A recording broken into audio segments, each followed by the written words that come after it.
Remand শেষে কারাগারে ইনু। কারাগারে হাই কমোড চাইলেন পলক।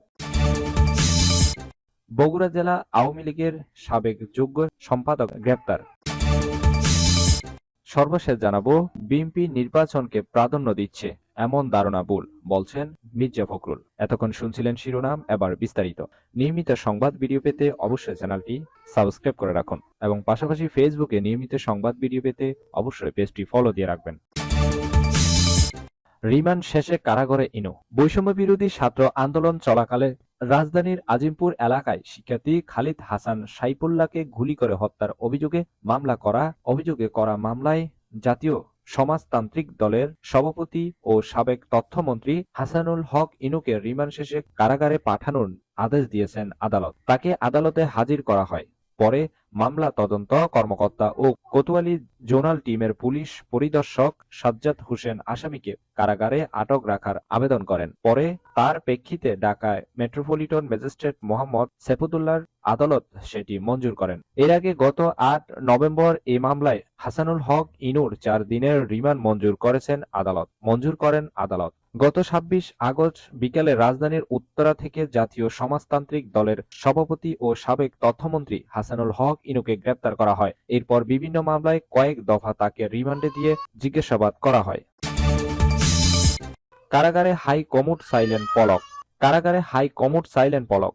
বৈষম্য বিরোধী ছাত্র আন্দোলন চলাকালে শিক্ষার্থী মানিক মিয়া হত্যা মামলায় সাবেক তথ্য ও যোগাযোগ প্রযুক্তি প্রতিমন্ত্রী জুনায়েদ আহমেদ পলকের ৩ দিনের রিমান্ড মঞ্জুর করেছেন আদালত। ঢাকার মেট্রোপলিটন ম্যাজিস্ট্রেট মোহাম্মদ সেফুদ্দুল্লাহর আদালত শুনানি শেষে এই রিমান্ডের আদেশ দেন।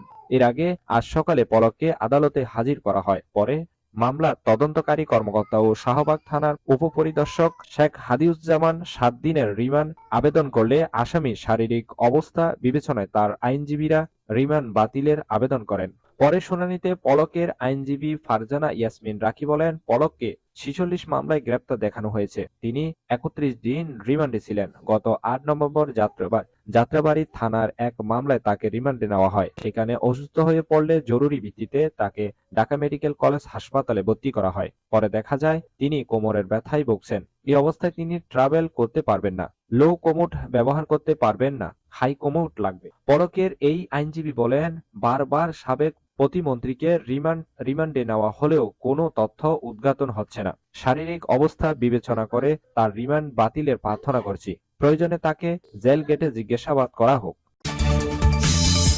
বরগুনা জেলা আওয়ামী লীগের সাবেক যুগ্ম সম্পাদক গ্রেপ্তার। বরগুনা জেলা আওয়ামী লীগের সাবেক যুগ্ম সাধারণ সম্পাদক এবং সদর উপজেলা পরিষদের সাবেক চেয়ারম্যান আব্বাস হোসেন মন্টু মোল্লাকে নিজ বাড়ি থেকে গ্রেপ্তার করেছে পুলিশ। সকালে বিষয়টি নিশ্চিত করেছেন বরগুনা সদর থানার ভারপ্রাপ্ত কর্মকর্তা ওসি দেওয়ান জকলুল হাসান। রাতে বরগুনা সদর উপজেলার ২ নম্বর গড়িচন্না ইউনিয়নের রোলপাড়া এলাকায় নিজ বাড়ি থেকে তাকে গ্রেপ্তার করা হয়। তবে কোন মামলায় তাকে গ্রেপ্তার দেখানো হয়েছে সে বিষয়ে কিছু জানায়নি পুলিশ।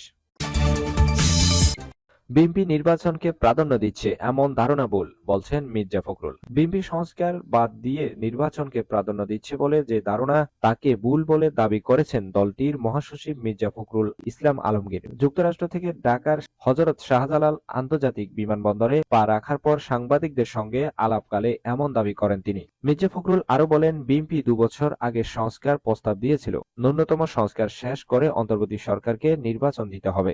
নির্বাচিত সরকারের গুরুত্ব উল্লেখ করে তিনি বলেন, বাংলাদেশ যে সমস্যাগুলো সৃষ্টি হয়েছে তা নির্বাচিত সরকার ছাড়া মোকাবেলা করা চ্যালেঞ্জিং।